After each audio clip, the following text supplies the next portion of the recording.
눈 내리는 겨울날 주막에서 오직 측은지심으로 한 불쌍한 아이를 도왔다.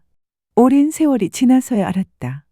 사람을 도와주고 살려주면 그 공덕이 여러 곱절이 되어 반드시 돌아온다는 것을. 구독과 좋아요 그리고 알람 설정 부탁드립니다. 재미있고도 좋은 글로 보답하겠습니다. 제1장 논서맞이기. 조선 후기 충청도 단양 땅 끝자락 작은 마을 앞에 실개천이 흘렀다. 물소리가 맑아 여름이면 동네 아이들이 발을 담그고 놀았고 겨울이면 은빛 얼음이 깔려 그 위로 바람이 쌩하고 지나갔다. 그 개천 너머에 정진사가 살았다. 사람들이 그를 정진사라 불렀지만 사실 그는 이름뿐인 진사였다. 대과에 급제한 것도 아니고 큰 벼슬을 한 적도 없었다. 젊은 시절 진사시에 합격했기에 그렇게 불리웠을 뿐이다. 그는 책 읽기를 좋아했고 평생 남을 속일 줄 몰랐다. 또 가난한 노인에게는 쌀자루를 나누어 주는 등 불쌍한 사람만 보면 도와주고 싶어 했다. 아내의 씨는 가끔 혀를 찼다. 남들은 논도 늘리고 소도 사는데 당신은 왜 어려운 사람만 보면 가진 걸 다 내어주는 거요? 그러면 정진사는 웃으며 대답했다. 사람이 살다 보면 돈보다 귀한 것도 있는 법이요. 하지만 귀한 것이 아무리 많아도 쌀떡이 비면 배는 고팠다. 정진사에게는 논서 맞이기가 전 재산이었다. 동네 사람들은 그를 가리켜 정진사 댁은 가을에 곡간을 채워도 봄에는 반드시 빈다네. 라고 웃으며 말했다. 흉이 아니었다. 칭찬이었다. 아내의 씨는 그 남편을 잘 알았다. 대책 없이 남을 돕는 것을 원망한 적이 없는 건 아니었으나 그래도 어려운 살림을 함께 견뎠다. 두 사람 사이에는 딸 하나가 있었다. 이름은 순이. 눈이 맑고 손이 고왔다. 인원 서맞이기로는 도무지 못 살겠소. 어느 늦가을 저녁 정진사가 아내에게 말했다. 이 씨는 대꾸 없이 바느질을 계속했다. 무슨 말을 할지 이미 짐작하고 있었기 때문이다. 논을 팔아 미천을 만들어서는 한양 쪽으로 나가 무명 장사를 해볼까 하오. 이 씨가 바늘을 내려놓았다. 그 논을 팔면 우리한테 남는 게 무엇인가요? 장사가 잘 되면 논 열맞이기를 쉽게 살 수 있을 것이오. 잘 안 되면요? 정진사는 잠시 말이 없었다. 그건 그때 가서 생각합시다. 이 씨는 한숨을 한 번 내쉬고는 다시 바늘을 들었다. 어쩌겠는가? 그렇게 하고 싶어 하는 것을. 그것이 허락이었다. 그의 겨울은 유난히 추웠고 눈이 며칠째 내리고 있었다. 정진사는 논을 판 엽전 꾸러미를 허리에 차고 길을 나섰다. 순이가 대문 밖까지 나와 배웅했다. 아버지의 등이 고갯마루 너머로 사라질 때까지 순이는 서서 바라보았다. 그날 바람이 차고 하늘이 높았다. 제2장 눈 내리는 주막. 걷다 보니 해가 저물 무렵 주막 하나가 보였다. 정진사는 하룻밤 묵으려고 그 주막으로 들어갔다. 그런데 주막 처마 밑에서 이상한 광경을 보았다. 12서너 살쯤 되어 보이는 소년 하나가 얼어붙은 손으로 지게를 붙들고 앉아 있었다. 소년의 얼굴은 새파랬고 입술도 터져 있었다. 지게 위에는 두툼한 멍석이 덮여 있었는데 그 안에는 사람의 시신이 들어있는 것 같았다. 주막 주인이 혀를 찼다. 불쌍한 아이요. 무슨 사연이오? 아비가 한양에서 병으로 죽었는데 고향 단양까지 모시고 가는 길이라네요. 그런데 돈이 떨어져 사흘째 굶고 있다오. 정진사는 소년 곁으로 다가갔다. 얘야, 소년은 놀라 고개를 들었다. 왜 여기서 이러고 있느냐? 소년의 눈에 눈물이 맺혔다. 아버지를 고향에 묻어드려야 하는데 돈이 없습니다. 친척은 없느냐? 없습니다. 먹은 것은? 소년은 고개를 저었다. 그저께부터 아무것도 못 먹었습니다. 정진사는 가슴이 먹먹해졌다. 소년도 소년이지만 그보다 더 마음 아픈 것은 지게 위에 누운 소년의 아버지였다. 죽어서도 고향으로 돌아가지 못하고 논밭에 누워있는 처지가 너무도 서글퍼 보였다. 그날 밤 정진사는 잠을 이루지 못했다. 허리에 찬 엽전 꾸러미가 자꾸 마음에 걸렸다. 이것은 장사 미천이었다. 아내와 딸이 기다리는 집으로 돌아갈 희망이었다. 여기서 이 돈을 써버리면 남아있는 가족이 굶어 죽을 수도 있었다. 그러나 새벽이 되어 눈이 그치고 창호지 너머로 달빛이 들어올 무렵 정진사는 조용히 일어났다. 저 아이가 얼어 죽으면 지게 위에 어른이 고향에 잠들지를 못한다. 그것만은 차마 두고 볼 수가 없다. 제3장 상례. 이튿날 아침 정진사는 주막 주인을 불러 그 고을에서 가장 신망 있는 향약 청지기를 찾아달라 했다.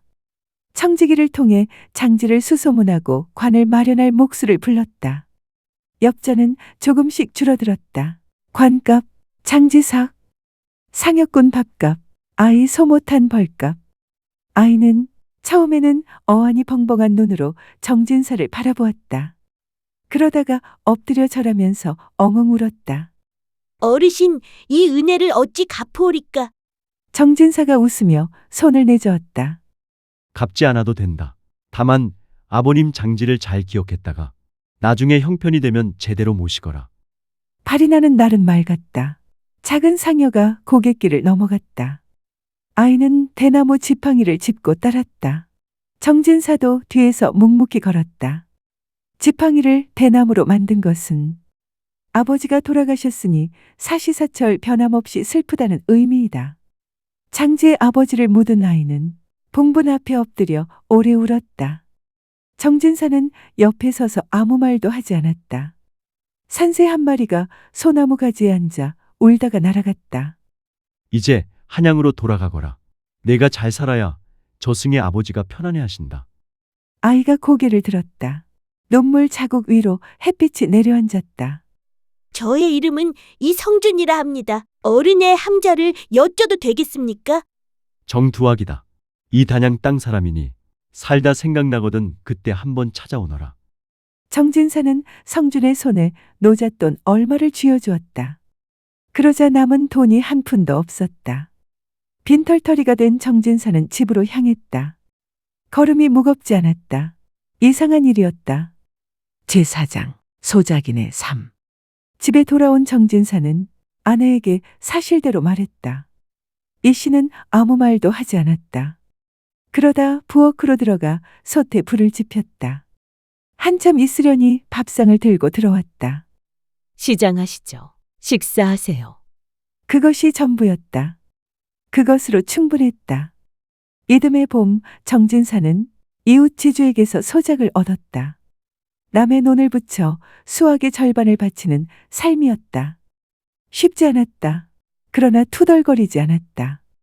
농사짓는 틈틈이 혹시 누가 아프면 산에 가서 약초를 구해다 주었고 가을에 추수하면 그 가운데 쌀 한 줌을 덜어 늙은 과부의 집에 놓고 왔다. 그렇게 세월이 흘렀다. 정진사의 외동딸 순이는 12살이 되고 15살이 되고 18살이 되었다. 그동안 동네 처녀들이 하나둘 시집을 갔다. 혼수 준비로 집마다 배 짜는 소리가 들렸다. 순이는 그 소리를 듣고도 내색하지 않았다. 눈이 맑은 아이는 이제 눈이 맑은 어른이 되어 있었다. 어느 날 저녁 이 씨가 남편 곁에 앉아 낮게 말했다. 순이 혼처를 알아봐야 하지 않겠습니까? 압니다. 좋은 집에는 혼수가 있어야 하고 변변한 집에도 예단은 있어야 하는데 알고 있소. 정진사는 입맛만 쩍쩍 다실 뿐 더 이상 아무 말도 하지 못했다. 밖에서 개구리 소리가 들렸다. 봄밤이 깊었다. 제5장 새로운 원님. 그해 가을 그 고을에 새 원님이 부임했다. 부임 행차가 대단했다. 말을 탄 수행원들이 깃발을 앞세우고 구경꾼들이 길 양쪽에 줄을 섰다. 동네 아이들은 담장 위에 올라가 목을 빼고 바라보았다. 새 원님은 젊었다. 25쯤 되어 보이는 얼굴은 단정했고 눈빛이 총명했다. 마을 사람들은 저희끼리 수군거렸다. 어찌 저리 젊은 분이 원님이 되셨을꼬. 어디 양반집 자제분이라나? 원님은 동원의 자리를 잡자마자 이방을 불렀다. 이 고을에 정두학이라는 분이 계시느냐? 이방이 눈을 깜빡였다. 정진사 말씀입니까? 계시긴 하는데 지금은 소작하며 사시는 분입니다. 어디 사시는지 알아오너라. 이틀 후 원님이 직접 말을 타고 마을로 들어왔다. 수행원도 없이 혼자였다. 정진산의 초가집 앞에 말을 메고 대문을 두드렸다. 정진사가 나가보니 관복을 입은 젊은이가 서 있었다. 처음 보는 얼굴이었다. 정진사는 의아하여 눈을 가늘게 뜨고 바라보았다. 젊은이가 무릎을 꿇었다. 소인은 이성준입니다. 정진사가 숨을 멈추었다. 10세 전 한겨울 주막에서 아비를 묻을 수 없어 울고 있던 아이였사옵니다. 어른 덕에 아버지를 고향 땅에 모실 수 있었습니다. 정진사의 눈이 커졌다. 그리고 천천히 젖어들었다. 내가 그 아이였더냐? 예, 한양에 돌아가 공부하여 과거에 급제했습니다. 상감께 자원하여 이 단양 고을의 원으로 오게 해달라 청했사옵니다. 어른을 찾아야 했기 때문입니다. 정진사는 오래 말을 못했다. 마당에 늦가을 햇살이 내려앉았고 담장 너머 감나무에는 홍시 몇 개가 붉게 매달려 있었다. 제6장 사람의 씨앗. 그날 저녁 성주는 정진사 집에서 밥을 먹었다. 일씨가 차린 밥상은 소박했지만 성주는 공손히 두 손으로 수저를 들었다. 밥을 먹으며 성준이 말했다. 어른께서 제 아버지를 묻어주신 날 소인은 그 산기슭에서 맹세했습니다. 반드시 과거에 급제하여 이 은혜를 갚겠노라고. 과거는 자네 혼자 옳은 것이지 내가 오르게 한 것이 아니네. 성준이 고개를 저었다. 아닙니다. 어른이 없었다면 소인은 그 겨울을 넘기지 못했을 것입니다. 몸이 아니더라도 마음이 먼저 죽었을 것입니다. 부친을 제대로 장사 지내지 못한 자식이 무슨 낯으로 세상을 살겠습니까? 정진사는 잠자코 술잔을 들었다. 성준도 잔을 들어 함께 마셨다. 일씨는 부엌에서 일하다가 그만 눈시울이 붉어졌다. 방 안에서 주고받는 대화가 너무 마음에 사무쳤기 때문이다. 수십 년을 남편 곁에서 가난을 견뎌온 여인은 그 가난이 헛되지 않았음을 그 자리에서 알았다. 순이는 마당에서 그 이야기를 들었다. 처음 보는 원님이었지만 그 목소리가 낯설지 않게 느껴졌다. 아버지를 닮은 목소리였기 때문일 것이다. 평생 이렇게 아버지가 자랑스러웠던 적이 없었다. 제7장 봄에 뿌린 씨앗이 가을에 익어. 성주는 그 후 자주 정진사 집을 찾아왔다. 고을 일로 바쁜 와중에도 사흘이 멀다 않고 들렀다. 처음에는 안부를 여쭈러 왔다가 나중에는 책을 들고 와 정진사에게 옛 이야기를 청했다. 정진사도 젊은 원님 앞에서는 마음이 풀려 오래된 기억들을 꺼내놓곤 했다.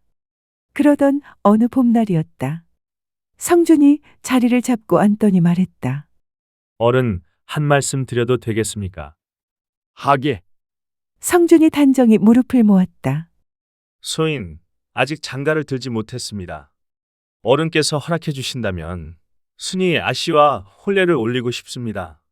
내외분을 장인 장모로 모시고 싶습니다. 방 안이 잠시 고요해졌다. 정진사가 일씨를 바라보았다. 일씨의 눈이 촉촉했다. 자네 그게 진심인가? 소인, 거짓말을 모릅니다. 어른께 배운 것이 없어서요. 정진사가 웃었다. 오래 깊이 웃었다. 그 웃음 속에 지난 10세가 다 들어있었다. 빈 지게를 메고 걷던 겨울길, 남의 논에서 허리를 펴던 봄날, 딸의 혼처를 생각하며 잠 못 이루던 밤들. 자네가 허락을 구한다면 내가 거절할 이유가 없지. 이 소식은 순식간에 온 단양고을에 퍼져나갔다. 정진사에게 평소 도움을 받았던 이웃들이 가만히 있지 않았다.